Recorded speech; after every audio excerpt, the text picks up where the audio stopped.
સમાચારમાં આપ સૌનું હાર્દિક સ્વાગત છે।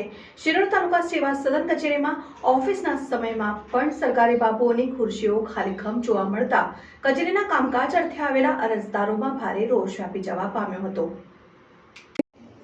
શિરોડ તાલુકા મથકે માલસા જવાના રોડ ઉપર તાલુકા સેવા સદન કચેરી આવેલી છે, જેથી તાલુકા સેવા સદન કચેરી ખાતે દરરોજ મોટી સંખ્યામાં અરજદારો પોતાના કચેરીના કામકાજ અર્થે આવતા હોય છે, પરંતુ આજે સવારના 10:30 વાગ્યાથી લઈને 11:30 વાગ્યાના સુધીમાં પણ કેટલાક સરકારી બાબુઓ ઓફિસે પહોંચ્યા ન હતા, જેને લઈને તેઓની ઓફિસની ખુરશીઓ પણ તેની કાગડોળે રાહ જોતી હોય તેમ ખાલીકમ જોવા મળી હતી। જો કે કચેરીના કામકાજ અર્થે આવેલા અરજદારોને સરકારી બાબુઓ ઓફિસે સમયસર નહીં પહોંચતા તેમની રાહ જોવાની ફરજ પડી હતી। અત્રે ઉલ્લેખનીય છે કે જનસેવા કેન્દ્ર ખાતે 7, 12 અને 8 કટિયા પણ કોઈ ઇસ્યુના કારણે ન નીકળવાના કારણે ખેડૂત ખાતેદારોને પણ ધરમના ધક્કા ખાવાની નોબત આવી છે, જેને લઈને ખેડૂત ખાતેદારોએ પણ તંત્ર સામે પોતાનો રોષ ઠાલવ્યો હતો। રિપોર્ટર સંજય ખત્રી, શિનોર સમાચાર ન્યૂઝ, શિનોર।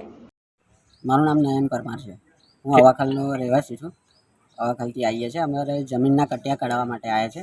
તો અહીંયા ઓનલાઈન કામગીરી બંધ હોવાથી અહીંયાથી એવો જવાબ આપ્યો કે ઓનલાઈન બંધ છે અત્યારે, એટલે હમણાં તમારું નહીં થઈ શકે। એટલે અમે અમારો કામ ધંધો છોડી, નોકરી ધંધો છોડીને આવીએ છીએ અત્યારે, પણ અહીંયાથી આવા